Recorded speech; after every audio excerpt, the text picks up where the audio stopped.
ఓం శాంతి. అందరికీ స్మృతి దినోత్సవం యొక్క ఆత్మిక శుభాకాంక్షలు. ప్రతి ఒక్కరూ కూడా అవ్యక్త స్థితిలో ఉంటూ ఈ రోజంతా కూడా బ్రహ్మబాబా యొక్క జీవితాన్ని ఆదర్శంగా తీసుకుంటూ స్థితిని ఉన్నతంగా తయారు చేసుకునే ప్రయత్నం చేస్తాము. ఎవరినైతే ప్రజాపిత, అలౌకిక భగీరథుడు అని అపురూపంగా పిలుచుకుంటామో వారెవరో కాదు, మన యొక్క అపురూప ప్రియతమ పితాశ్రీ బ్రహ్మబాబా గారు. ఎవరి జీవిత కథను మనం విశేషంగా తెలుసుకుంటామో దాని ద్వారా మనం భగవంతుడు స్మృతి పట్ల ప్రేరణ పొందుతాము. మన యొక్క స్థితి పురుషార్థం తీవ్ర వేగంతో ముందుకు వెళ్తుంది. అటువంటి ఉన్నతమైన మహోన్నతమైన జీవితాన్ని మన పితాశ్రీ గారు బ్రహ్మబాబా గారు జీవించి మనందరికీ ఆదర్శమూర్తిగా అయ్యారు. బ్రహ్మబాబా యొక్క జీవితంలో పరమాత్మ ప్రవేశిత ఏ విధంగా జరిగింది, తదనంతరం వారి జీవితంలో అలౌకిక ఘటనలు ఏ విధంగా జరిగాయి, వారి జీవితం సర్వులకు ఆదర్శప్రాయంగా ఎలా మలచబడింది, ఇటువంటి అపురూపమైన అమూల్య విషయాలను వినడానికి ముందుగా మనం ఒక సుందరమైన గీతము విందాము.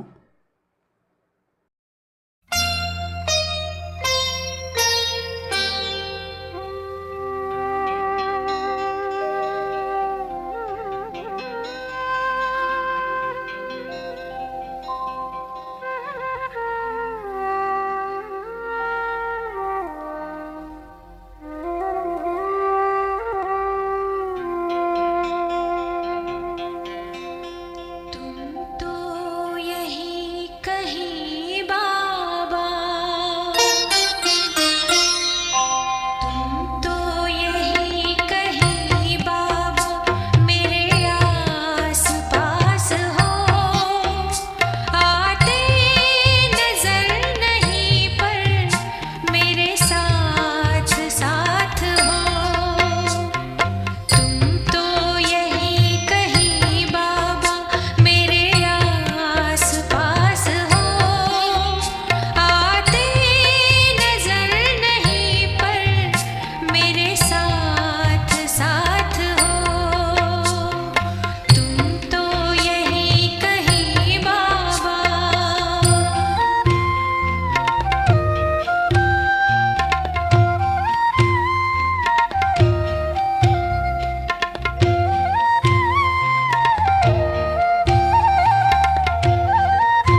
ఓం శాంతి.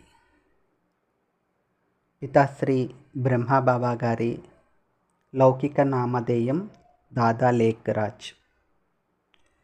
ప్రతి ఒక్కరూ దాదా లేఖ్రాజ్ గారిని లక్కీ బాబు అని పిలుచుకుంటూ ఉండేవారంట.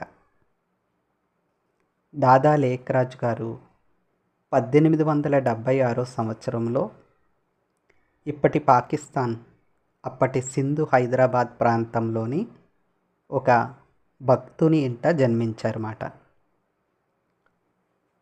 వారి లౌకిక తండ్రి ఒక పాఠశాలలో ఉపాధ్యాయులుగా ఉండేవారు. అయితే దాదా లేఖ్రాజ్ గారు 5 ఏళ్ళ పిల్లవాడిగా ఉన్నప్పుడే వాళ్ళ యొక్క మాతాజీ దేహత్యాగం చేశారు. తదనంతరం రోజులు గడుస్తుంటే దాదాజీ గారు సుమారు 11 సంవత్సరాల వయసు ఉన్నప్పుడు వారి తండ్రి కూడా దేహత్యాగం చేసేశారు. అప్పుడు ఇక ఒక రకమైన దయనీయ పరిస్థితిలో ఉన్నప్పుడు దాదా లేఖ్రాజ్ గారిని వారి బంధువర్గం ఒక దుకాణంలో పెడతారు. అప్పుడు కూడా దాదాలోని ఒక అసమాన వ్యాపార జ్ఞానం కనబడేది. దానితో పాటుగా విశాలమైన దానగుణం ఉండేది మాట. ఆ వ్యాపారం నుండే దాదా లేఖ్రాజ్ గారు ప్రసిద్ధిగాంచిన ఒక రత్నాల వ్యాపారిగా కాగలిగారు మాట. చిన్నప్పటి జీవితం నుండి సుమారు ఒక స్థాయికి వచ్చేంత వరకు చూసినట్లయితే దాదా లేఖ్రాజ్ గారు ఒక సుప్రసిద్ధ రత్నాల వ్యాపారి కాబట్టి వజ్రాలతో పొదిగిన ఉంగరాలు, కిరీటాలు తయారు చేయడంలో దాదా గారికి చాలా అభిరుచి ఉండేదన్నమాట. ఆ రోజుల్లోనే వీరి వ్యాపారం కలకత్తా, బొంబాయి, హైదరాబాదు ఇలా నడుస్తూ ఉండేవన్నమాట.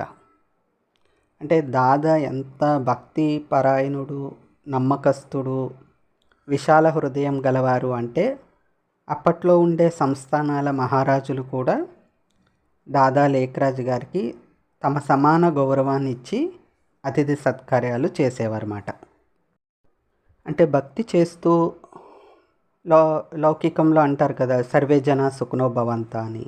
ఆ విధంగా దాదా లేఖ్రాజ్ గారు ఎప్పుడు సూర్యుడికి జలాంజలి ఘటించిన ఆ సమయంలో సర్వాత్మల కొరకు సుఖశాంతులు కలగాలి అని వాళ్ళు భావించేవారన్నమాట. గంగా నదిలో స్నానం ఆచరించినప్పుడు సర్వాత్మల కళ్యాణం జరగాలి. అయితే దాదాజీ ఎలాంటి భక్తి పాటించేవారంటే నియమనిష్టలతో ఎప్పుడూ ఉండేవారన్నమాట. వారి జీవితం ఎప్పుడు కూడా నియమాల్ని ఉల్లంఘించినట్లు కనిపించేది కాదు. అంటే ఈ బాబా జ్ఞానం లభించిన తర్వాత కూడా అదే నియమపాలన ఖచ్చితంగా పాటించేవారన్నమాట. అంతటి దృఢంగా ఉండేవారు. మనసు కూడా చాలా స్వచ్ఛంగా ఉండేదన్నమాట. ప్రతి ఒక్కరికి సత్యతతో కూడిన కార్యవ్యవహారాలు దాదా లేఖ్రాజ్ గారు రాసేవారన్నమాట. వారి యొక్క జీవితం అంటే బ్రాహ్మణాత్మలకే కాదు, మామూలుగా లౌకికంలో కూడా వారి కార్యవ్యవహారాలు వారి యొక్క వ్యవహార తీరు ప్రతి ఒక్కరికి కూడా ఒక ఆదర్శప్రాయంగా ఉండేదన్నమాట. అంటే లేఖ్రాజ్ గారికి ఎంతటి అసమాన గౌరవ మర్యాదలు దక్కేవి అంటే ఆ సమయంలోనే మైసూరు మహారాజు గారు కావచ్చు, నేపాల్ నుండి కావచ్చు, వాళ్ళ యొక్క రాజ దర్బార్కి ఆహ్వానం అందేదన్నమాట దాదా లేఖ్రాజ్ గారికి, ఆ మహారాజుల యొక్క రాజ దర్బార్ నుండి.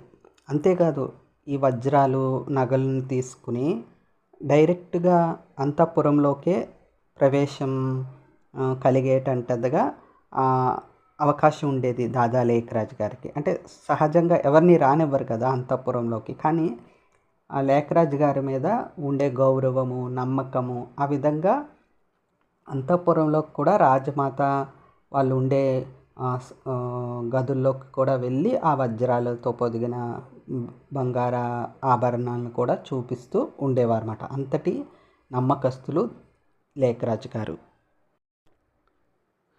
లేఖ్రాజ్ గారిలో ఉండే భక్తితో పాటు సమానత్వ భావన కూడా ఉండేదన్నమాట. అంటే లేఖరాజు గారికి ఏంటంటే దాదాకి లక్ష్మీదేవి విష్ణుమూర్తి కాళ్ళు ఒత్తుతున్నట్లుగా ఇష్టపడలేదన్నమాట. ఎందుకంటే ఆ చిత్రంలో ఒక దాసి కింద చూపించారు అన్నట్లుగా అర్థం చేసుకుని దానికి ఏం చేశారంటే బాబా లక్ష్మీనారాయణని సరిసమానంగా ఒకే హోదాలో స్థాయిలో ఉన్నట్లుగా ఒక చిత్రాన్ని తయారు చేయించుకున్నారు. దాదాజీ ఎక్కడికి ప్రయాణం చేసినా కూడా దగ్గర భగవద్గీత ఉండేదన్నమాట. భగవద్గీతలోని అధ్యాయాలన్నీ కూడా చదువుతూ ఉండేవారు. నారాయణుడు ఇష్టదేవతగా ఉండేవారు అన్నమాట. ఎక్కువగా దాదా అమర్నాథ్, హరిద్వార్, ప్రయాగ, బృందావనం, కాశీ ఇటువంటి పుణ్య తీర్థస్థానాలకి ఎక్కువ వెళ్తూ ఉండేవారు. అంతేకాదు సాధు సన్యాసులకు కూడా ఎక్కువ ఆతిథ్యం ఇచ్చేవారు అన్నమాట.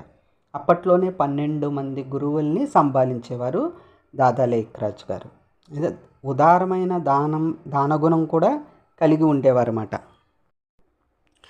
అయితే దాదా గారికి కలకత్తా, బొంబాయి ఈ విధంగా సింధు, హైదరాబాదు ఎక్కువగా ఇవి ముఖ్యమైన వ్యాపార స్థానాలు. ఈ వ్యాపారం ఎక్కువ అభివృద్ధి చెందడం వలన దాదా జీవితం చాలా సుఖమయంగా జరుగుతూ ఉండేదన్నమాట. అయితే సుమారు దాదా లేఖరాజ్కి సుమారు 60 సంవత్సరాలు వచ్చినప్పుడు వాళ్ళ లౌకిక పత్ని అంటే యశోదామాత అన్నమాట. ఇక ఇప్పుడు సంపాదించింది సరిపోతుంది కదా, మనం వానప్రస్థ స్థితిలోకి వెళ్ళిపోదాం, ఏదో ఒక ఏకాంత ప్రదేశానికి వెళ్ళి శేష జీవితాన్ని దైవస్మరణలో గడుపుతామని అంటారన్నమాట యశోదామాత. అప్పుడు దాదాజీ ఏమంటారంటే ఆగాగు, ఇప్పుడే కాదు, ఇప్పుడు కొద్దిగా సంపాదించాం, ఇక ముందు ఇంకా ఎక్కువ సంపాదించాలి అని అంటారన్నమాట. అంటే ఎక్కువ సంపాదించాలి అంటే సంపాదన మీద అభిరుచి ఉన్నట్టు కాదన్నమాట.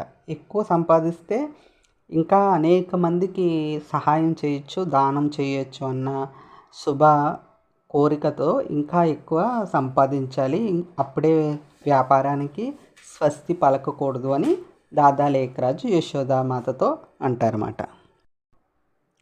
అయితే ఒకసారి ఏం జరుగుతుందంటే దాదాజీకి ఒక బంధువు ఉండేవారన్నమాట, కాకా మూల్చంద్ అని. ఆయన కొద్దిగా అనారోగ్యం చెందారని తెలుసుకుంటారన్నమాట. అయితే అక్కడి దాదాజీ ఆయన అనారోగ్యం ఉన్నారని తెలుసుకుని అక్కడికి చేరుకునే ముందే శరీరాన్ని విడిచిపెట్టేశారన్నమాట. ఆయన మృత్యువు అయిన తర్వాత కూడా దాదా అతడి దుకాణం నుండి ఏకాంతంలో కూర్చోవడం, ఆ సమయంలో అతనికి ఏంటంటే వాళ్ళ బంధువు కాకా మూల్చంద్ మృత్యువు సాక్షాత్కారం అయిందన్నమాట. అంటే ఆత్మ ఒక జ్యోతిర్బిందువు ఈ 2 కనుబొమ్మల మధ్య నుండి బయటికి వెళ్ళిపోవడం దాదాజీ చూశారన్నమాట. అంటే ప్రాసెస్ మాట, మరణం అనేది ఎలా సంభవిస్తుందని సాక్షాత్కారం అయింది దాదాజీకి. అంటే ఆత్మజ్యోతి బ్రుకుటి అంటే 2 కనుబొమ్మల మధ్య నుండి శరీరం అంతా వెళ్తూ కాలి బొటన వేలికి వెళ్ళి మళ్ళీ తిరిగి అదే వరుసతో బ్రుకుటిలోకి చేరి తల దాకా వెళ్ళి అక్కడి నుంచి అదృశ్యమైంది అన్నట్లుగా సాక్షాత్కారం అయిందన్నమాట. అలాగే ఇంకా ఏంటంటే దాదాజీకి ఏంటంటే ఇక 12 మంది గురువులు ఉన్నారని చెప్పబడింది కదా, ఆ 12 మంది గురువుల దగ్గరికి వెళ్తూ ఉండేవారు, సత్సంగానికి పిలుస్తూ ఉండేవారు. అంటే బ్రహ్మబాబా దాదా లేఖరాజ్ గారి ఇల్లు ఎలా ఉండేది అంటే నిత్య కళ్యాణం పచ్చతోరణంగా ఉండేదన్నమాట. ఎప్పుడూ ఏదో ఒక వేడుక జరుగుతూ ఉంటుంది, ఏదో ఒక పండుగ జరుగుతూ ఉంటుంది, దానం ఆ పండుగ పేరు చెప్పి ఎవరో ఒకరికి దానం ఇస్తూ ఉండేవారు అన్నమాట. అయితే ఇలా ఉన్న సమయంలో ఒకరోజు బ్రహ్మబాబా గారు ఒక సత్సంగం ఏర్పాటు చేస్తారు. ఆ సత్సంగంలో ఉన్నప్పుడు దాదా లేఖరాజ్ గారిలోకి సర్వాత్మల తండ్రి, సర్వశక్తివంతుడు, పతిత పావనుడు, పరమపిత శివపరమాత్ముడు ప్రవేశం జరుగుతుందన్నమాట. అయితే అది ఏ విధంగా జరిగింది, ఆ తర్వాత ఏమేమి దృశ్యాలు సంఘటనలు చోటు చేసుకున్నామన్నవి మనం ఒక పాట విన్న తర్వాత తిరిగి బాబా యొక్క తదుపరి జీవితపు ఘట్టాలు తెలుసుకుందాము.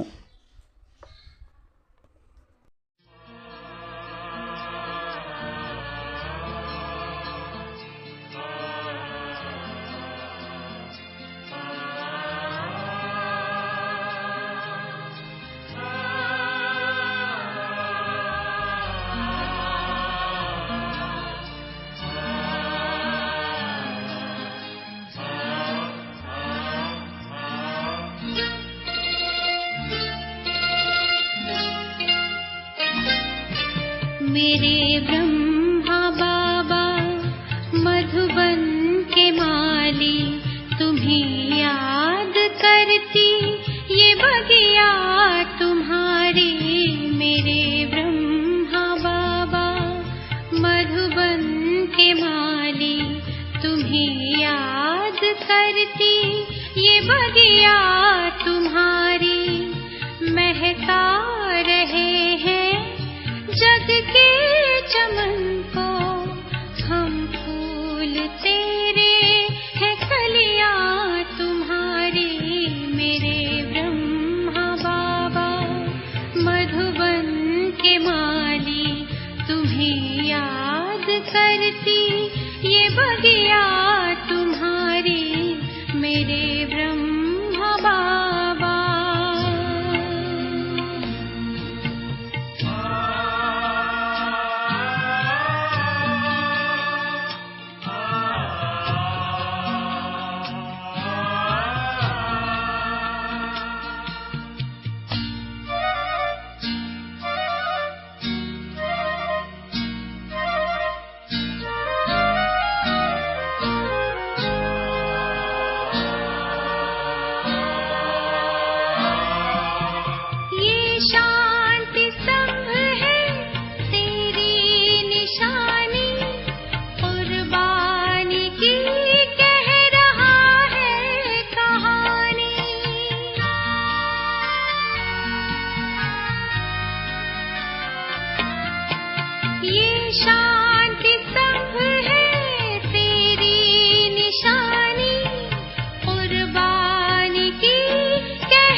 सजल हो गई बाबा खिया हमारी। मेरे ब्रह्मा बाबा मधुबन के माली, तुम्हें याद करती ये बगिया तुम्हारी। मेरे ब्रह्मा बाबा।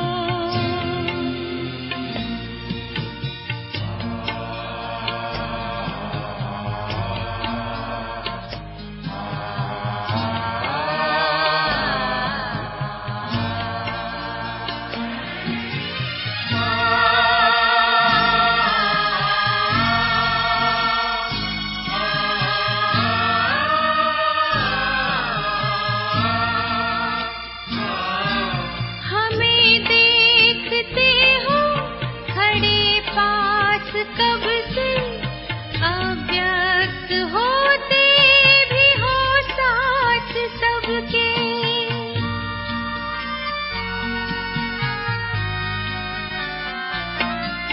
हमें देखते हो खड़े पास कब से, अव्यक्त होते भी हो साथ सबके। ऐसा ही कमरे में होता, यही कह रही प्यारी कुटिया तुम्हारी। मेरे ब्रह्मा बाबा मधुबन के माली, तुम्हें याद करती ये बगिया तुम्हारी। मेरे ब्रह्मा बाबा।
के माली, तुम्हें याद करती ये बगिया तुम्हारी, मेरे ब्रह्मा बाबा, मेरे ब्रह्मा बाबा। అయితే సత్సంగం జరుగుతున్నప్పుడు మామూలుగా లేఖరాజు గారు చెప్పారు కదా, చెప్పుకున్నాం కదా, చాలా భక్తి నియమనిష్టలు అన్నమాట. అంటే గురువు గారు లేచి వెళ్ళనందే ఆ సత్సంగంలో నుంచి బయటికి వెళ్ళేవారు కాదన్నమాట. అలాంటిది ఆ సత్సంగం జరుగుతూ ఉన్నప్పుడు ఒకసారిగా లేఖరాజు గారు పైకి వెళ్ళి ఒక గదిలోకి వెళ్ళిపోతారన్నమాట. అప్పుడు యశోద మాత అంటే లౌకిక పత్ని ఉన్నారు కదా, ఆమెకు సందేహం కలుగుతుంది. దాదాగారు చాలా నియమనిష్టాపరుడు కదా, మరి గురువుగారి ప్రసంగం పూర్తవకముందే ఎందుకు బయటికి వెళ్ళారు అని వారికి సందేహం కలిగి బిజేంద్ర దాది ఉంటారు కదా, ఆమెను పంపుతారన్నమాట. ఆమె వెళ్తుంది. వెళ్ళేసరికి దాదాగారు పూజా మందిరంలో కూర్చుని ఉంటారన్నమాట. పూజా మందిరంలో కూర్చుని ఉంటే అలా వెళ్తూ ఉండగానే బ్రిజేంద్ర దాదీజీ గారికి ఏంటంటే అలా ఆ దృశ్యం చూడగానే తను శరీరమే మర్చిపోయారంట. అంటే అశరీరీ స్థితి వెంటనే అనుభూతి అయిపోయిందంట. అంటే అశరీరీ స్థితి అనేది అప్పటికి ఇంకా పేరు రాలేదు, కానీ దాదీజీకి అలాగా చాలా తేలికతనం అనుభవం అయ్యిందంట. ఏం చూశారు దాదీజీ అంటే బ్రిజేంద్ర దాదీజీ, లేఖరాజు గారు శరీరం అంతా ఒక రకమైన ప్రకాశమాయంగా అయిపోయిందంట. వారి కళ్ళు ఎర్రని దీపాల వలె వెలుగుతున్నాయా అన్న తలంపు దాదీజీకి వచ్చిందంట. వాళ్ళ ముఖం అంతా కూడా దేదీప్యమానమైన దివ్య ప్రకాశంతో ఎర్రని వర్ణం దాల్చి ఉందంట. ఆ గదంతా కూడా ఒక బంగారం మరియు ఎరుపు రంగు ప్రకాశంతో ఆ గది పూర్తిగా నింపబడిపోయి ఉందంట. ఆ ఎర్రటి రంగు చూడగానే దాదీజీకి కూడా శరీరం నుండి విడిపోయాను, నేనేదో శరీరం ఏదో అన్నట్టుగా ఆమెకు అనుభూతి అయిందంట. అయితే ఇంతలో ఒక నెమ్మదిగా ఒక శబ్దం వస్తుందంట. అది కూడా మన దాదా లేఖరాజు గారి నోటి నుండే. కానీ దాదా కాదు మాట్లాడుతుంది, వేరే వాళ్ళు మాట్లాడుతున్నట్లుగా చాలా సూక్ష్మంగా నెమ్మదిగా అవ్యక్త బాప్దాద శబ్దాలు ఉంటాయి కదా, ఆ మాదిరిగా సన్నంగా వస్తుందంట. మెల్లమెల్లగా శబ్దం వినిపించిందంట. ఆ శబ్దాలు ఏంటి అంటే, నిజానంద స్వరూపం శివోహం శివోహం, జ్ఞానానంద స్వరూపం శివోహం శివోహం, ప్రకాశానంద స్వరూపం శివోహం శివోహం. నేనే నిజమైన ఆనందాన్ని శివుణ్ణి, నేనే నిజమైన జ్ఞానాన్ని శివుణ్ణి, నేనే ప్రకాశ స్వరూపుణ్ణి శివుణ్ణి. అంటే నిజానంద స్వరూపం అంటే నేనే సత్యాన్ని, నేనే నిజము, సత్యం శివుణ్ణి అని దాని అంతరార్థం మాట. అయితే దాదీజీ తన అనుభవాల్లో చెప్పారు, ఇప్పటికీ కూడా నేను ఆ దృశ్యం మరువలేను. ఆ టైంలో నా శరీర స్థితి ఇప్పటికీ కూడా నా మనసులో బాగా గుర్తుంది అని దాదీజీ చెప్పారన్నమాట. అయితే అప్పటి నుండి మొదలైంది బాబా ప్రవేశం రావటం, శివబాబా దాదాలోకి రావటం.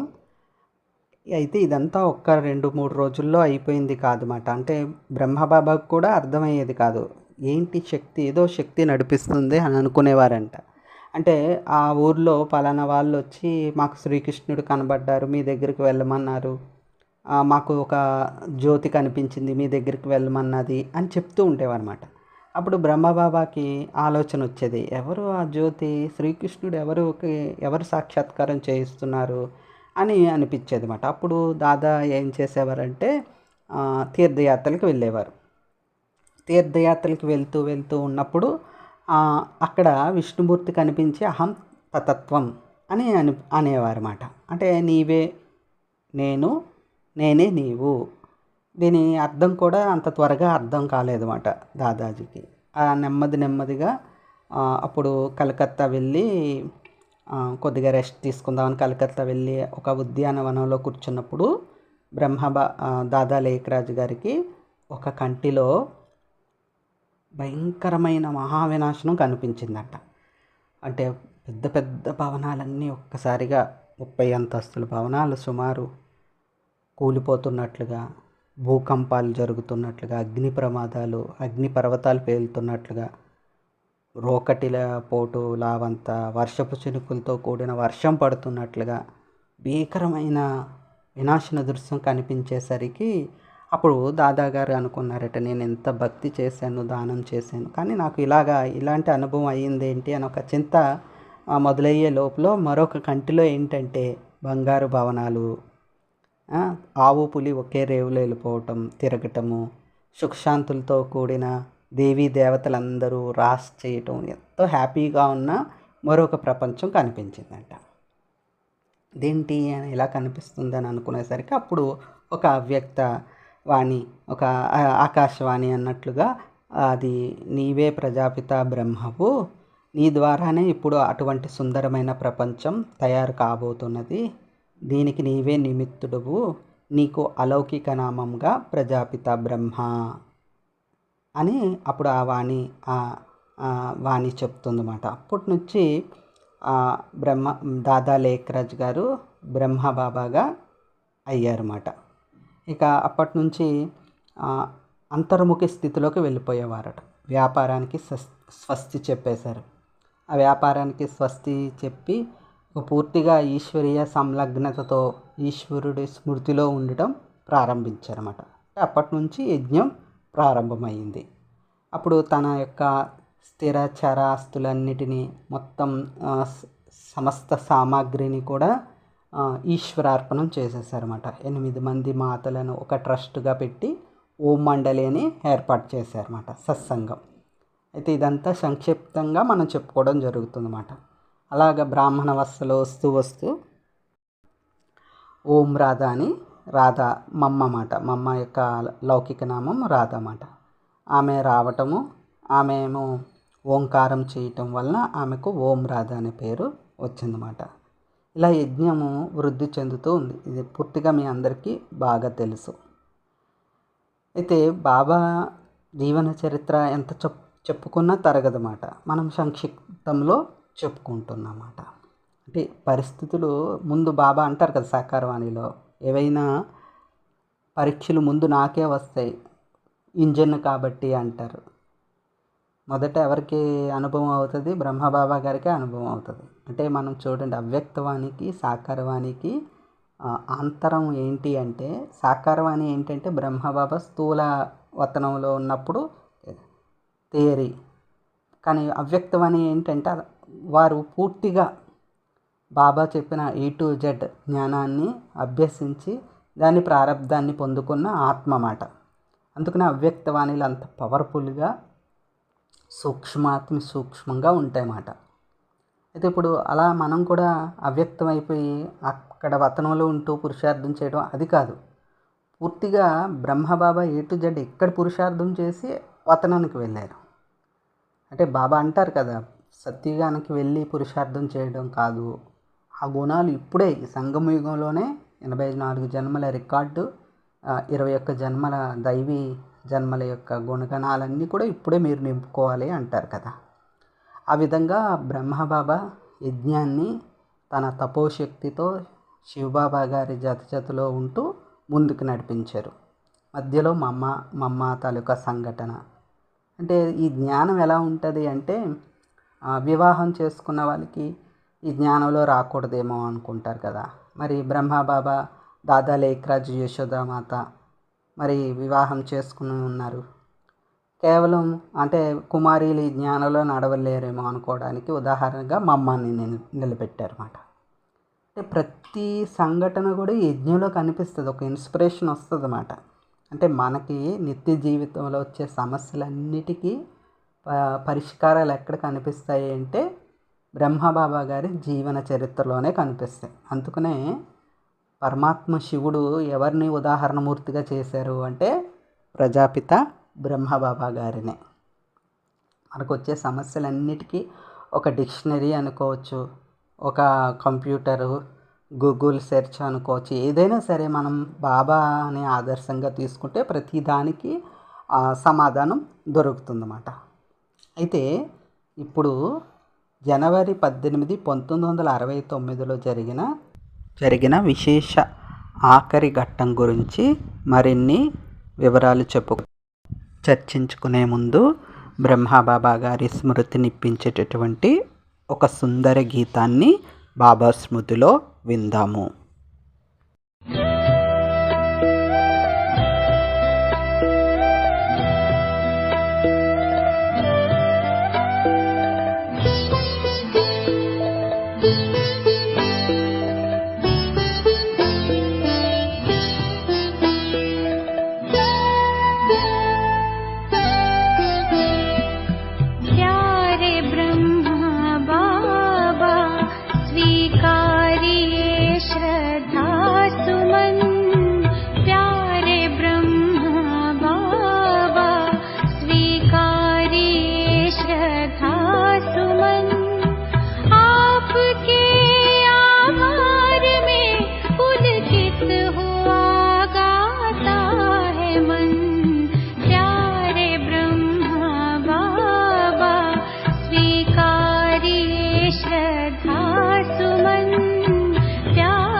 जब तक है ये धरती गगन, आपके आभार में पुलकित हुआ गाता है मन, प्यारे ब्रह्मा बाबा।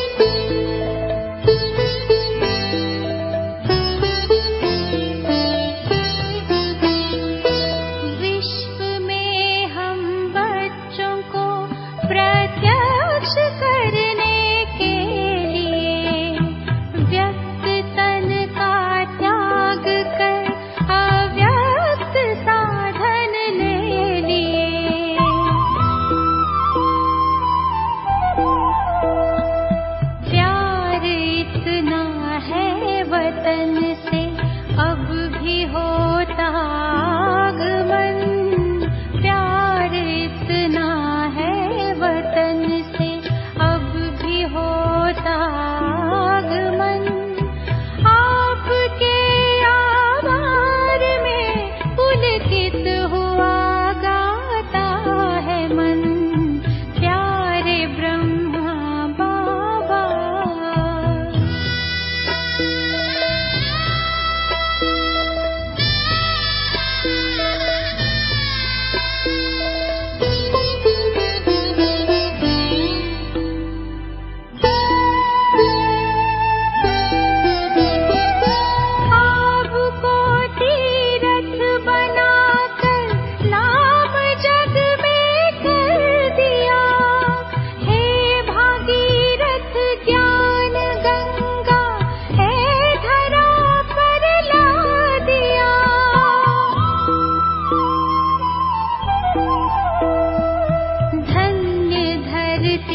कर रही शत शत नमन, धन्य धरती कर रही है आपका शत शत नमन।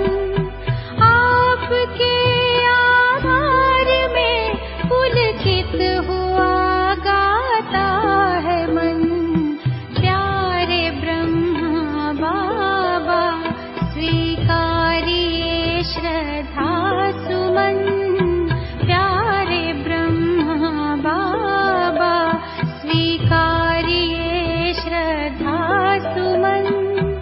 आपके आभार में पुलकित हुआ गाता है मन, प्यारे ब्रह्मा बाबा।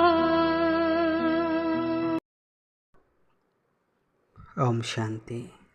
ఇప్పుడు అంతిమ ఘట్టానికి చేరుకున్నమాట. అంటే జనవరి 18, 1969లో ఏం జరిగింది? ఇది మన బ్రాహ్మణ జీవిత చరిత్రలోనే ఒక అత్యంత మహత్వపూర్ణమైన ఘట్టం. అయితే బ్రహ్మబాబా గురించి చెప్పినప్పుడు ఏంటంటే వారు జ్ఞానము, యోగము, ధారణ, సేవలో అన్నిట్లో ఈ 4 సబ్జెక్టులో నెంబర్ 1. అది మనందరికీ తెలుసు. దానికి గుర్తు అన్నట్లుగా ఆ రోజు కూడా అంటే జనవరి 18వ రోజు కూడా ఉదయాన్నే బాబా యథాతథంగా పని చేయలేదన్నమాట. అంటే యాక్టివ్గా లేరు. కొద్దిగా శరీర తాలూకా అప్ అండ్ డౌన్స్ అనేది జరుగుతుందన్నమాట. అంటే ప్రతిరోజు కూడా బ్రహ్మబాబా మురళి చేసేవారు కదా, అలా ఆ రోజు ఉదయం మురళి క్లాసు చేయలేదన్నమాట.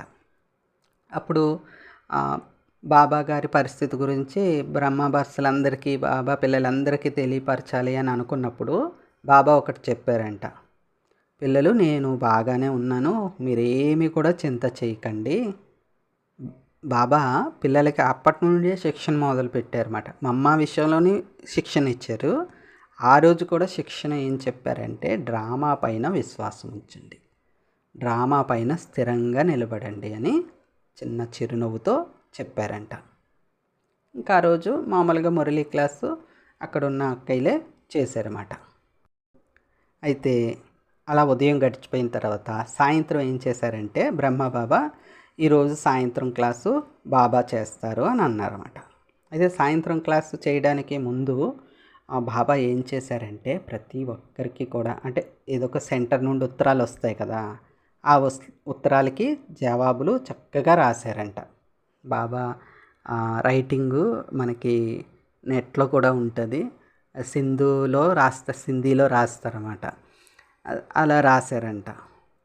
అలాగే ఇప్పుడు పాండవ భవనం ఉంది కదా, పాండవ భవనం అప్పటికి కన్స్ట్రక్షన్ అవుతుంది. అక్కడికి బాబా వెళ్ళారన్నమాట. అదంతా చూశారన్నమాట. చూసి అక్కడ ఉన్న వాళ్ళకి అందరికీ కూడా కొన్ని డైరెక్షన్స్ ఇచ్చారు. ఈ విధంగా ఇక్కడ ఈ ప్లాన్ ప్రకారం ఇలా చేయాలి అనేసి కొన్ని డైరెక్షన్స్ ఇచ్చారు. అయితే ఆ రోజు సాయంత్రం రానే వచ్చిందన్నమాట. సాయంత్రం అయిన తర్వాత ఈరోజు కొద్దిగా త్వరగా మురళీ క్లాస్ చేస్తాను అని పిల్లలందరికీ చెప్పమని బాబా చెప్పారన్నమాట. బ్రహ్మబాబా చెప్పారు కదా. చెప్పినప్పుడు అప్పుడు బాబా త్వరగా క్లాస్కి రమ్మన్నారు కదా అని అందరూ త్వరగా రెడీ అయ్యి అందరూ కూడా క్లాస్కి వచ్చేసారన్నమాట. అయితే బాబా దయాహృదయుడు అంటారు కదా, రెహందిల్ బాబా.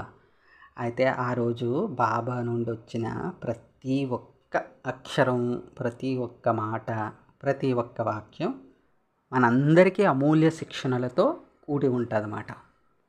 ఆ రోజు బాబా నడిపించిన మురళిలో ముఖ్యంగా పిల్లలు, నిందించే వారిని ఎప్పుడు కూడా అసహ్య భావంతో చూడకండి, బాగుగా ఆలోచన చేసి మనలో ఉన్న లోపాలని పరిశీలించుకుని జ్ఞాన మార్గం అనుసారంగా వారిని మన మిత్రులుగా భావించాలి అని శిక్షణ ఇచ్చారు. అంటే నిందించే వాళ్ళు ఎలా నిందిస్తారు? మనలో ఏదో ఒకటి ఉంటేనే కదా నిందిస్తారు. అలా వాళ్ళు నిందించారని నిరాశపడిపోకుండా బలహీనతను సమాప్తం చేసుకుంటే మనమే కదా ఉన్నత లక్ష్యానికి వెళ్తాము అని బాబా ఆ విధంగా గొప్ప శిక్షణ ఇచ్చారన్నమాట.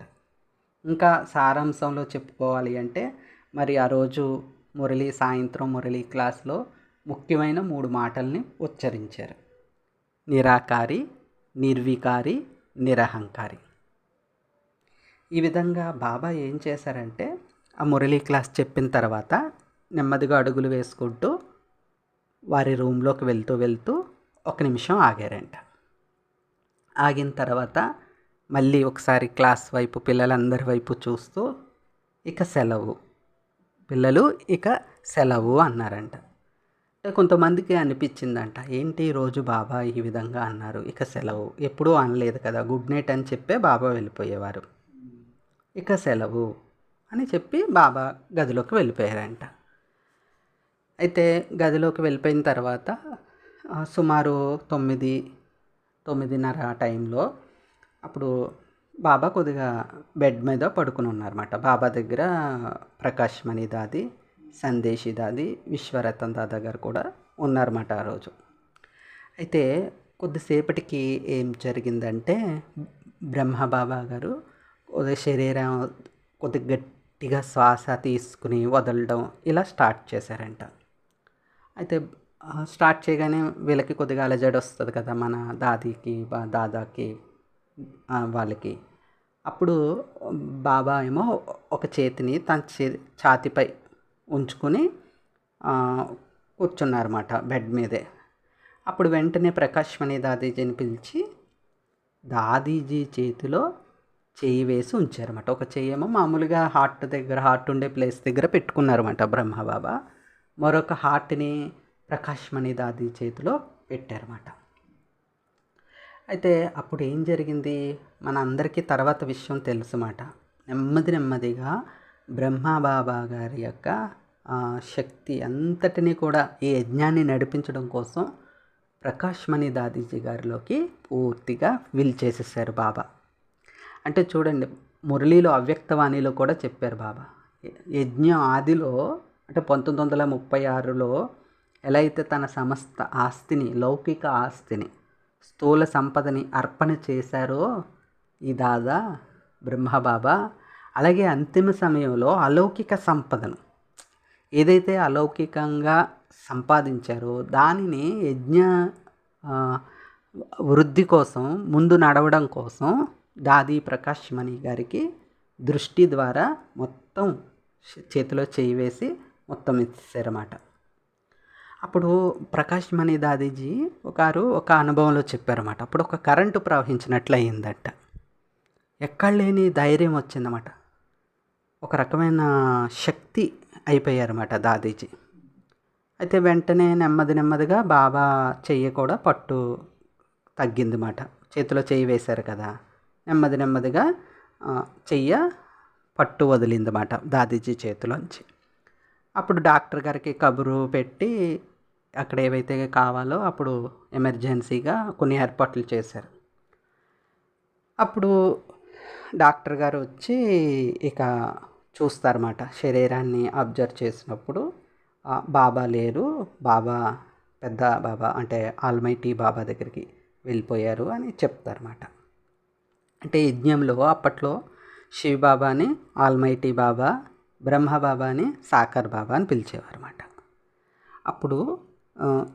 అప్పుడు క్లియర్గా కన్ఫర్మ్ అయిపోయింది అన్నమాట. బ్రహ్మబాబా శరీరాన్ని దేహత్యాగం చేసి అవ్యక్త వతనవాసిగా అయ్యి బాబా దగ్గరికి వెళ్ళారు అని.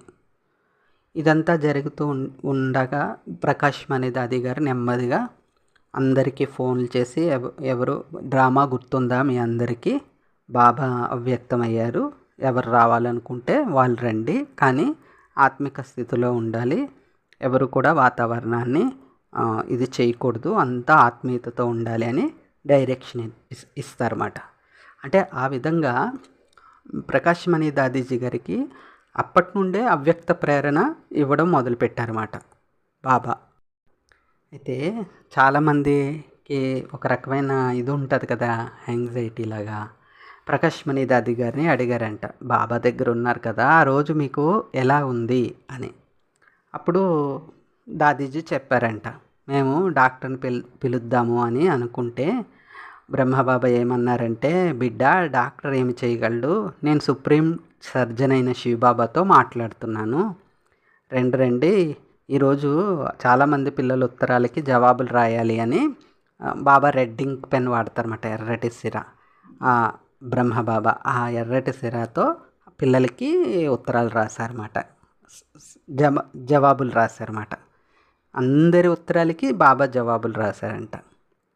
అప్పుడు అన్నారట బాబా, పిల్లలు సదా ఒకే ఒక్కరి సలహాపై నడవాలి, ఒక్కరి స్మృతిలోనే ఉండాలి, సదా శక్తులనే ముందుంచాలి, అంటే అక్కయ్యలను మాతాజీలనే ముందుంచాలి, అప్పుడే సేవలో సఫలత లభిస్తుంది అని ఆ లేఖలో తన యొక్క అంతిమ భావాలని రాసి బాబా రాశారన్నమాట.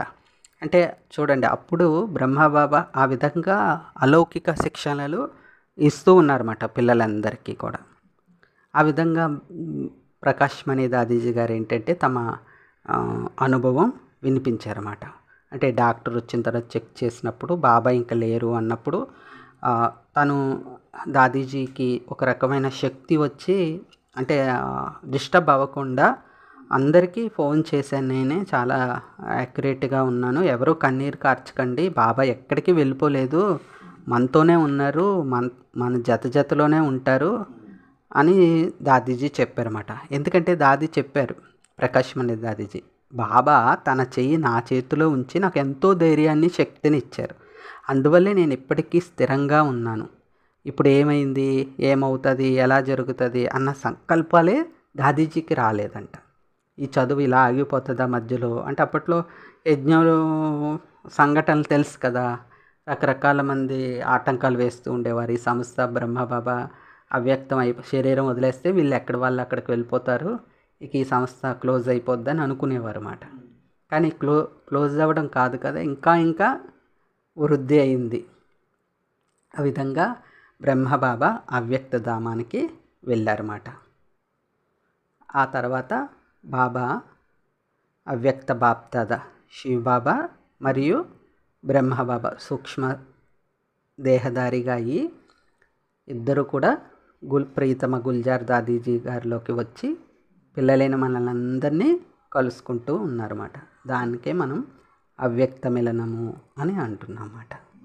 ఇది అందరికీ బాగా తెలుసు. ఈ విధంగా బ్రహ్మబాబా గారి జీవిత చరిత్ర, ప్రతి సంఘటన కూడా మనకి ఆదర్శప్రాయమైనది, అతి అమూల్యమైనది. అచ్చా, ఓం శాంతి. ఈ వివరణలో ఏమైనా ఒకవేళ తప్పులు ఉంటే క్షమించగలరు, అన్యదా భావించవద్దు. పితాశ్రీ బ్రహ్మబాబా గారి ప్రేరణ మనకెంతో అమూల్యమైనది. ఇంకా కూడా మనం జీవిత చరిత్ర పుస్తకం చదివి ఈ మాసమంతా కూడా బ్రహ్మబాబా యొక్క జీవిత చరిత్ర చదువుకుంటూ ఒక 2 పేజీలో 3 పేజీలో రోజుకి తిరిగిస్తూ చదువుకుంటూ ఉంటే ఒక శ్రేష్ట ప్రేరణ లభిస్తుంది. పురుషార్థంలో ఒక రకమైన ఉమంగ ఉత్సాహాలు లభిస్తాయి. ఇంకా ఎక్కువగా మనం చూసుకున్నట్లయితే, మనం బ్రహ్మబాబా గారి జీవన చరిత్ర చదువుకుంటున్నప్పుడు కానీ వింటున్నప్పుడు కానీ మనము అక్కడే బాబాతో పాటు ఆది రత్నాలతో పాటు ఉన్నాము, యజ్ఞ ప్రారంభంలో కూడా మన పాత్ర ఉంది అని మనం ఒక రకంగా అనుభవం చేసుకున్నట్లయితే ఆ యొక్క నశ మనల్కి చాలా చాలా సహయోగం చేస్తుంది అన్నమాట. అంటే మనం ఒక్కోసారి పురుషార్థంలో డీలా అవి వచ్చేస్తుంటాయి కదా, అలా రాకుండా మనకు ఒక రకమైన ఎనర్జీ లెవెల్స్ పెరిగే విధంగా ఆ పురుషార్థం పనికొస్తుంది అన్నమాట. కాబట్టి బ్రహ్మబాబా గారి జీవిత చరిత్రలో ప్రతి అధ్యాయం కూడా ఒక సువర్ణాక్షరమే.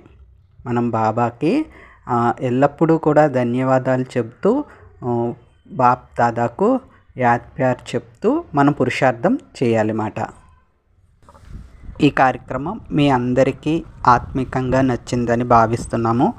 మీ యొక్క అమూల్య సూచనలు, సలహాలను ఈ కార్యక్రమానికి సంబంధించినవి కామెంట్ రూపంలో తెలియచేయగలరు. ఇక రేపటి నుండి యథావిధంగా అవ్యక్తంలో అవ్యక్తం అనగా ప్రతి స్మృతి దినోత్సవం రోజున జనవరి 18న అవ్యక్త బాప్దాదా జనవరి 18న స్మృతి దినోత్సవం రోజున వినిపించిన అవ్యక్త మురళీల యొక్క సారాంశాన్ని ఈ నెలంతా కూడా విందాము. అచ్చా, ఓం శాంతి.